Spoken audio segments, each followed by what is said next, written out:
ಉದ್ಯಮಿ ಅದಾನಿ ವಿರುದ್ಧವಾಗಿ ಹೋರಾಟವನ್ನು ರಾಹುಲ್ ಗಾಂಧಿ ತೀವ್ರಗೊಳಿಸಿದ್ದಾರೆ. ಸಂಸತ್ ಚಳಿಗಾಲದ ಅಧಿವೇಶನ ಆರಂಭದಿಂದನೂ ಕೂಡ ರಾಹುಲ್ ಹೋರಾಟ ನಡೀತಾನೆ ಇದೆ. ಇವತ್ತು ಸಂಸತ್ ಭವನದ ಅಂಗಳದಲ್ಲಿ ಮೋದಿ ಮತ್ತು ಅದಾನಿ ಅಣಕು ಪ್ರದರ್ಶನ ಆಯಿತು. ಯಾವ ಥರ ಅಂತ ಹೇಳಿದ್ರೆ, ಇಬ್ಬರು ವ್ಯಕ್ತಿಗಳಿಗೆ, ಒಬ್ಬರಿಗೆ ಮೋದಿ ಮುಖವಾಡ, ಇನ್ನೊಬ್ಬರಿಗೆ ಅದಾನಿ ಮುಖವಾಡ ಹಾಕಿ ಅಣಕು ಸಂದರ್ಶನವನ್ನು ಮಾಡಲಾಯಿತು. ಮೋದಿ ಅದಾನಿ ವಿಡಂಬನಾತ್ಮಕ ಸಂದರ್ಶನವನ್ನು ಪ್ರತಿಪಕ್ಷ ನಾಯಕ ರಾಹುಲ್ ಗಾಂಧಿ ಮಾಡಿದ್ದಾರೆ. ಅದಾನಿ ವಿಚಾರವನ್ನು ಮುಂದಿಟ್ಟುಕೊಂಡೇ ಸರ್ಕಾರವನ್ನು ಇಕ್ಕಟ್ಟಿಗೆ ಸಿಕ್ಕಾಕ್ಸ್ಬೇಕು ಅಂತೇಳಿ ಒಂದು ಪ್ರಯತ್ನ. ಮೋದಿ ಅದಾನಿ ಭಾವಚಿತ್ರದ ಮಾಸ್ಕನ್ನು ಹಾಕ್ಕೊಂಡು ಓಡಾಡ್ತಾರೆ ಸಂಸದರು. ಇವರಿಬ್ಬರನ್ನೂ ಕೂಡ ಹಿಡ್ಕೊಂಡು ಮೊಬೈಲ್ನನ್ನು ಹಿಡಿದು ಅಣಕು ಸಂದರ್ಶನವನ್ನು ಮಾಡ್ತಾರೆ. ಓ ಬಾಯ್, ಮತ್ತೆ ಏನು ನಡೀತಾ ಇದೆ ಅಂತ ಪ್ರಶ್ನೆ ಮಾಡ್ತಾರೆ ರಾಹುಲ್.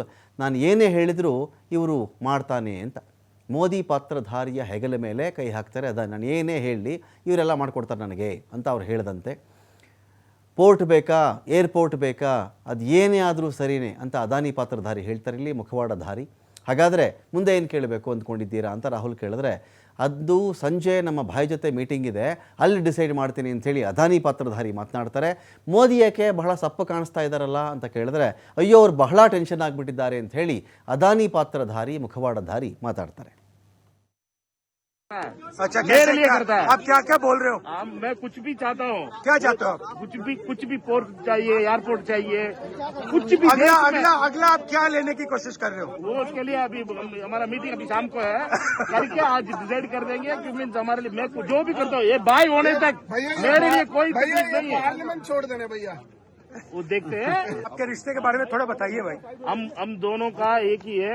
मैं जो भी बोलता हूँ, हाँ, हम दोनों मिलकर सब करेंगे। हम अच्छा, पूरा और कब से आपकी पार्टनरशिप चल रही है? ये हमारा सालों साल का सालों साल से। हमारा और फ्यूचर आपका कैसा है? 20 साल का है हमारा। पूरा देश का ये इंडिया मैं हूँ। अच्छा, ये आपके कारण पार्लियामेंट क्यों नहीं चलने दे रहे हैं? ये हम सारे ऑपोजिशन को, मतलब वो आदमी गायब है। अमित भाई आए नहीं थे आज हाउस में। अमित भाई से पूछना पड़ेगा। मैं जो भी बोलता हूँ ये कर